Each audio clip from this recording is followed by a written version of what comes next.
रऊफ कलास्ट्रा का कॉलम बांसुरी बजाने का वक्त।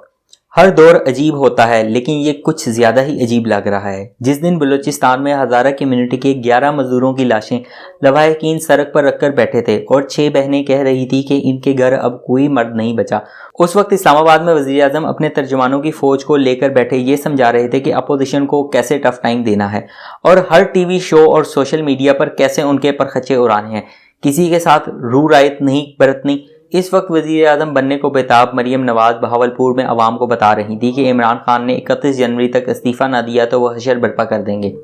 इमरान खान और मरियम नवाज दोनों सोने का चम्मच मुंह में लेकर पैदा हुए।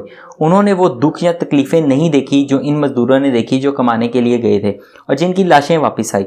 इमरान खान और मरियम के दुख कुछ और हैं। उनकी ख्वाहिशात इंसानों पर राज करने की हैं, उनके दुखों पर रोने की नहीं। इमरान खान साहब की वालदा कैंसर से फौत हुई तो वो आज भी इस दुख का इजहार करते हैं। इस दुख को पूरी कौम ने महसूस किया और इसी दुख के सहारे हस्पताल बनाकर वो वजीर आजम तक बन गए।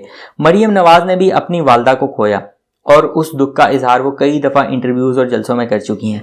इमरान खान और मरियम नवाज दोनों के सिर्फ अपने अपने दुख का पता है, लेकिन उन्हें उस दुख का अंदाज़ा नहीं जो उन 6 बहनों का है जिनका अकेला भाई मारा गया और अब जनाजे को कंधा देने वाला भी कोई नहीं बचा।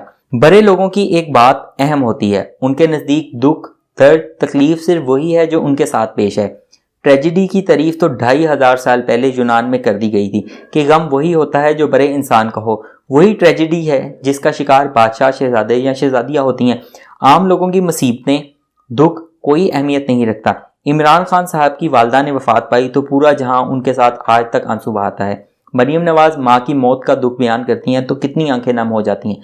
लेकिन हज़ारा मजदूर मारे गए, इस्लामाबाद में नौजवान को गोलियों से भून दिया गया, मगर कोई आंख अश्कबार नहीं हुई, क्योंकि मारे जाने वाले ट्रेजिडी की तारीफ पर पूरे नहीं उतरते थे।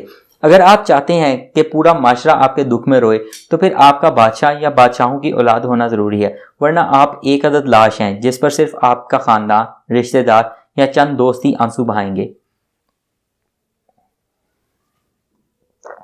मैं हुकूमत वक्त की तरजीहात पर हैरान हूँ कि जब सैकड़ों लोग 11 मजदूरों की लाशें सड़क पर रखकर बैठे थे, उस वक्त तर्जुमानों को समझाया जा रहा था कि उन्होंने कैसे अपोजिशन की फटियां उखेड़नी हैं। 2-3 दिन का इंतजार नहीं किया जा सकता कि चलें ये मैयतें किसी ठिकाने लग जाएं और कुछ नहीं तो कुछ दिखावे की हमदर्दी ही कर ली जाए। लोग बलूचिस्तान को रो रहे हैं जबकि इस्लामाबाद सिर्फ 24 किलोमीटर का जिला है, वो भी ढंग से नहीं चल पा रहा। अब डाकू इस्लामाबाद के हर सेक्टर में फैल गए हैं। परसों ही F6 में 4 डाकू एक घर में दाखिल हुए और सब लूट कर निकल गए। जो इस्लामाबाद में रहते हैं उन्हें पता होगा कि F6 से क्या मुराद है। लोग कहेंगे तुम्हें डाके की परी है, यहाँ तो 22 साल नौजवान को पूरी 22 गोलियां मारकर कत्ल कर दिया गया। ये इस शहर में हुआ जिस पर हुक्मरानी करने के लिए खान साहब ने 22 साल जदोजहद की थी।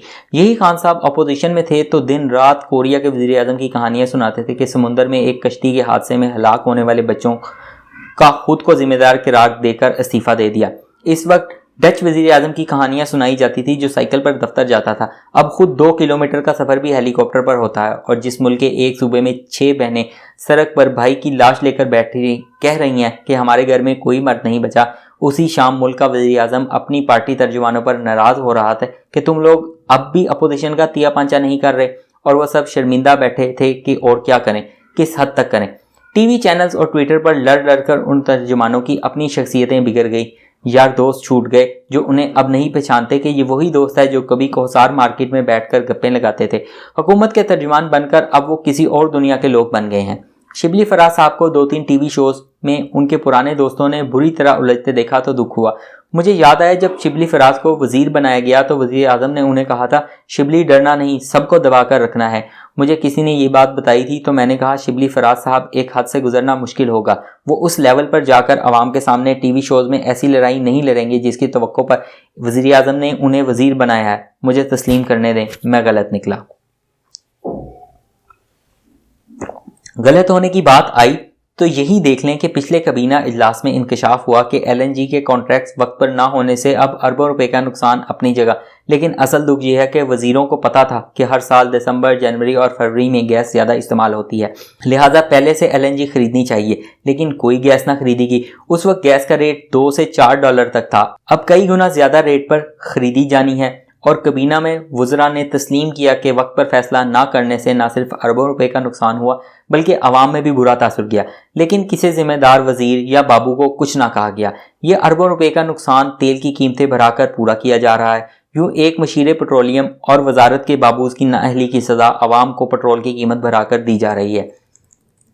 آج کل پی ٹی وی پر بھی گمسان کا رن پڑا ہوا ہے اور وزیر اعظم آرام سے بیٹھے اپنے دو پسندیدہ لوگوں کی لڑائی کو انجوائے کر رہے ہیں۔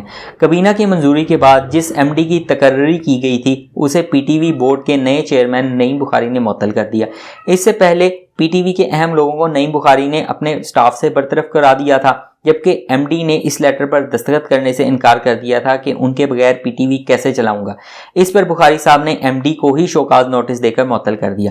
اب ایک اور کام کیا گیا ہے، P T V director sports کے ڈاکٹر نعمان نیاز کو ہٹا کر ایک اور صاحب جو ڈائریکٹر اسپیشل اسائنمنٹ تھے کو ڈائریکٹر سپورٹس لگا دیا گیا ہے۔ اس تقرری پر ایم ڈی کے دستخط نہیں بلکہ کنٹرولر سے آرڈر کرائے گئے۔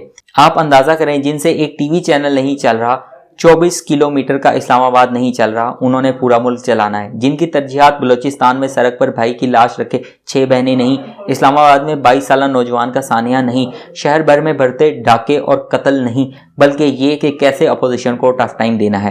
ان سے ہم کیا کیا توقعات لگائے بیٹھے ہیں۔ ویسے باقی تو سب کام ان 2.5 برسوں میں عمران خان صاحب نے کر لی ہیں، بس آخری ایک کام رہ گیا، وہ ہے روم کے بادشاہ نیرو کی طرح بانسری بجانا۔